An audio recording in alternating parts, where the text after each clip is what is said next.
플라프입니다. 제가 드디어 건축사 시험 최종 합격은 못하고 2과목 합격했습니다. 1교시는 탈락했는데 징글징글한 콘타, 어마어마한 콘타 나왔죠.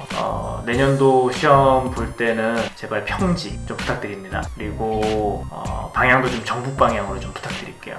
그래서 오늘 준비한 거는 2교시 합격하는 비법을 준비했습니다. 일단 올해 합격한 2교시하고 3교시를 다 합격 비법에 대해서 한번 찍어볼 예정이고요. 저도 처음에는 합격 수기, 또 학원에서 알려주시는 부분이나 이런 부분들 위주로 공부를 했고, 근데 이제 그런 부분들이 다 100% 저의 스타일에 맞는 건 아니더라고요. 어떤 거는 맞고 어떤 거는 또 제 나름대로 스타일로 좀 변형을 해야 되는 부분도 있고 했습니다. 중요한 거는 본인의 스타일로 이것을 잘 소화를 해서 어떻게 문제를 풀어나가느냐가 중요한 것 같아요. 그래서 결론적으로는 본인에게 제일 편안한 스타일로 문제를 풀어나가는, 그래서 시간 안에 정답은 없습니다. 2교시 평면은 정답은 없고요. 본인이 제일 편안한 방식으로 잘 접근해서 문제를 합리적으로 잘 풀면은 합격하시리라고 믿고요. 2교시는 평면 계획입니다. 3가지 과목 중에서 유일하게 단일 과제로 출제가 됩니다. 하지만 시간은, 주어지는 시간은 똑같이 3시간이죠. 이게 그만큼 이제 시간이 오래 걸린다는 거고요. 문제를 풀어보신 분들은 잘 아시겠지만 3시간도 시간이 턱없이 부족할 수 있습니다. 평면이라는 게 계속 풀면 계속 풀 수 있어요. 그러니까 5시간을 줘도 시간이 부족한 게 평면 계획이에요. 왜 이렇게 시간이 오래 걸리느냐? 생각을 많이 해야 돼요. 계획이라는 거는 사실 정답이 없죠. 1교시나 3교시 같은 경우에는 정답이라는 게 있을 수 있어요. 왜냐하면 주어진 조건에 맞춰서 풀다 보면 어떤 계획적인 부분이라기보다는 어떤 걸 맞춰가는 그런 문제인 거죠. 하지만 2교시 같은 경우는 본인이 디자인을 한다, 이제 디자인을 할 수 있는 유일한 과목이 2교시다라고 볼 수 있는데요. 그래서 그런지 좀 어떻게 보면 건축사 시험이라는 게 좀 획일적으로 준비를 해야 되는 그런 좀 지겨운 시험일 수 있는데, 저는 유일하게 2교시는 되게 재밌게 했던 것 같아요. 그래서 1교시나 3교시를 풀다가 너무 지루하고 따분하면 2교시를 풀었던 것 같아요. 아무튼 2교시는 계획을 잘 하시면 됩니다. 자, 그러면 2교시 합격하는 비법 한번 들어가 보겠습니다. 먼저 첫 번째는 계획이 가장 중요하다라는 거고요. 이거는 강조하고 강조해도 지나치지 않습니다. 합리적인 계획이 되어야 되는 거고요. 누가 봐도 무리스럽지 않은 그런 계획안이다, 그리고 눈으로 봤을 때 자연스러운 계획안이다 라고 하면은 합격이에요. 디자인이라는 건 말이죠, 멋있다, 또 뭐 완전 새끈하다, 뭐 이런 것들은 사실 학생 때 하는 거고요. 억지스럽지 않아야 되는 거죠. 기능에 충실하면서도 억지스럽지 않아야 되는 거죠. 예를 들어서 내 컨셉은 로비가 1층이 아니라 2층에 있어야 하는 거다 라고 하고, 사람들은 다 계단을 타고 2층을 통해서 로비를 진입을 하고 모든 공간에 접근해야 된다 라고 하는 거는 굉장히 어떻게 보면 특수한 거죠. 보편성을 따라간다라면 그거는 조금 억지스러운 말이 안 되는 거죠. 너무 특수한 컨셉이나 개념을 가지고 문제를 풀어나가면 안 되는 거예요.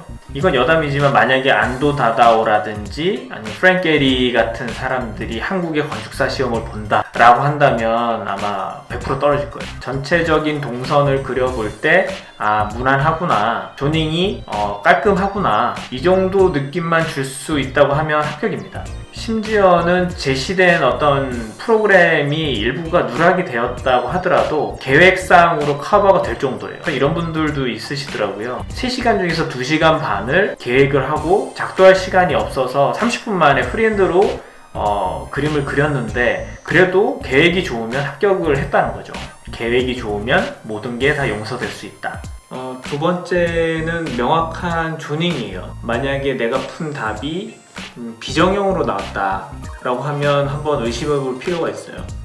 수직 그리고 수평의 큰 조닝들이 명확하게 해석이 돼야 되는 거예요. 그렇게 해야 평면이 잘 정리가 돼 보이는 거고요. 세부적인 실들을 고민하기 전에 실들을 크게 묶어서 조닝하는 것을 훈련을 해야 돼요. 조닝들 뿐만 아니라 복도가 굉장히 중요하죠. 복도는 절대로 꺾어서는 안 됩니다. 무조건 스트레이트, 시원시원하게 뚫어야 되는 거고요.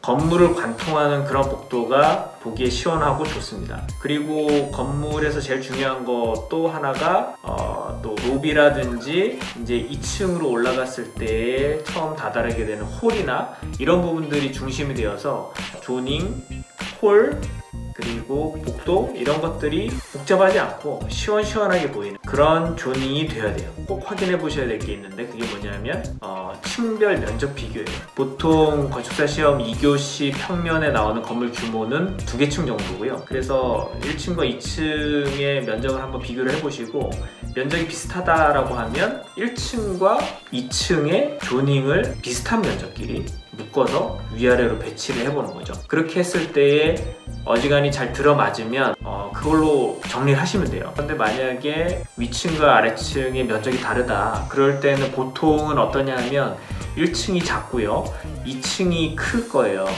그럴 경우에는 보통 캔틸레버 식의 건물이 경우가 있고요. 그러면 보통 1층은 필로티 형식이 되는 거고 그 부분은 보통 주차장으로 계획을 하시면 되고요. 이렇게 위아래를 배치했는데 평면이 딱 맞아 떨어진다 라고 하면 그날은 개탄 날이죠 진짜.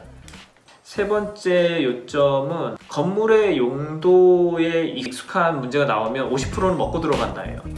예를 들어서 내가 평소에 병원이라든지 숙박시설의 그런 계획들을 많이 다뤄본 적이 있다 라고 하면 그런 문제를 내가 받았을 때 두려움이 없겠죠. 두려움이 없고 익숙하기 때문에 훨씬 더 마음 편하게 문제에 접근할 수 있는 거고요. 많은 시간을 단축을 할 수가 있어요. 그년에 생전 처음 보는 그런 용도의 건물이 문제에 나오게 되면 일단 당황하겠죠.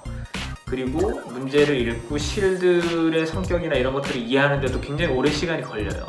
그러면 자연스럽게 조닝도 시간이 오래 걸릴 거고요. 조닝을 잘못할 수도 있겠죠.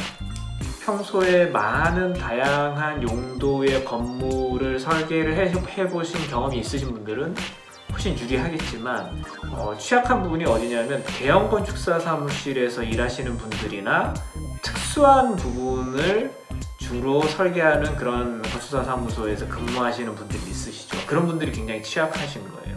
그래서 이런 것들을 좀 극복할 수 있는 방법은 건축 잡지, 특히 이제 현상 설계나 이런 부분들을 많이 다루는 잡지들을 평소에 유심히 보시는 거예요.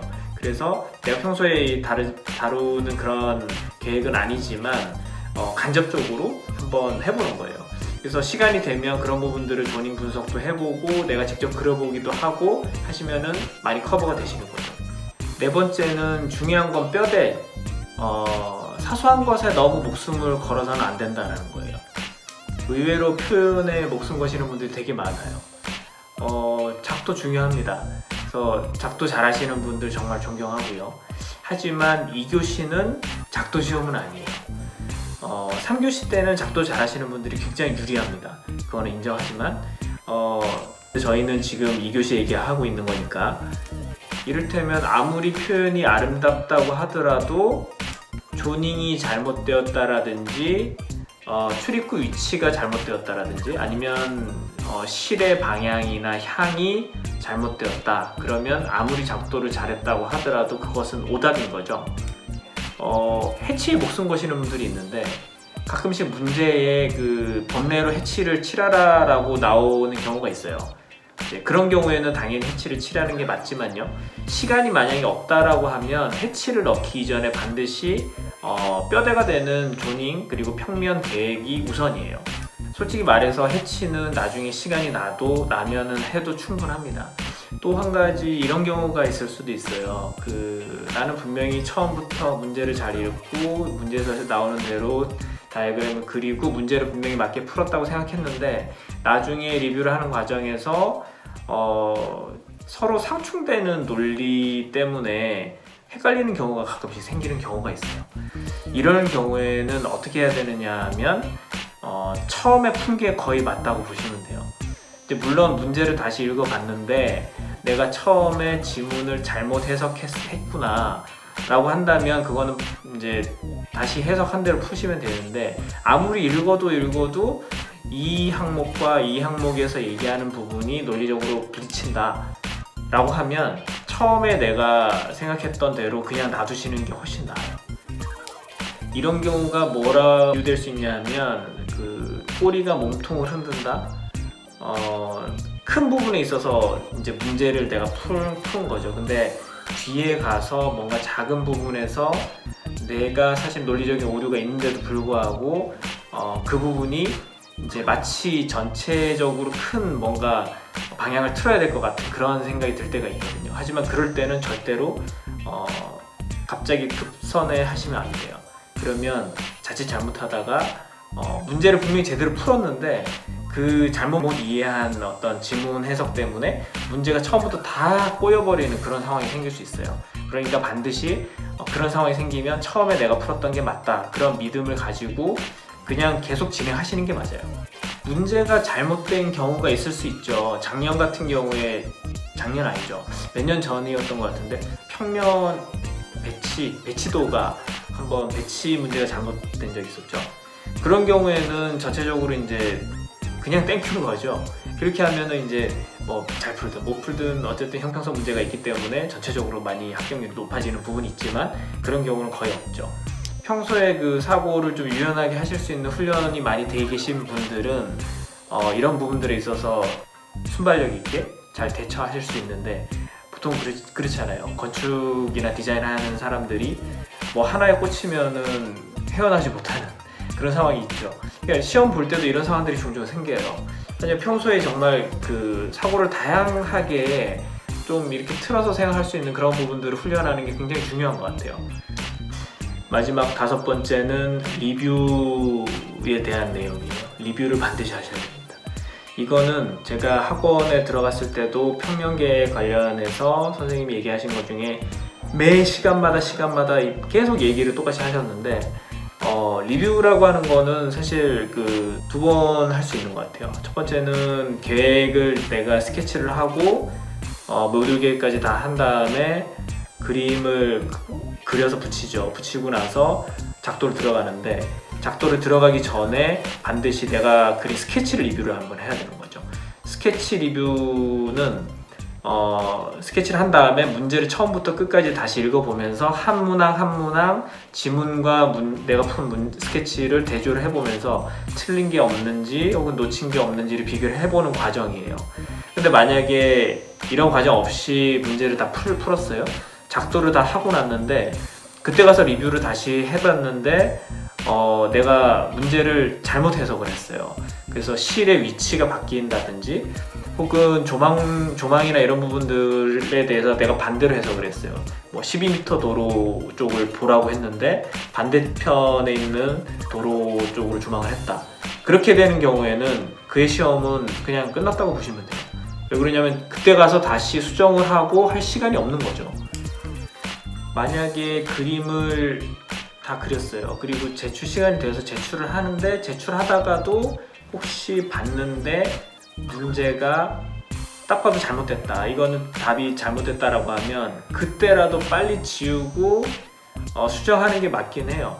이제 그거는 이제 마지막이라도 그렇게 해야 된다는 거지만, 어쨌든 중간 리뷰는 스케치하고 나서 반드시 수정할 것은 수정을 하고 나서 그림을 그리고 작도가 끝나면 더 이상은 수정이 없다라고 생각을 하시는 게 합리적일 것 같고요.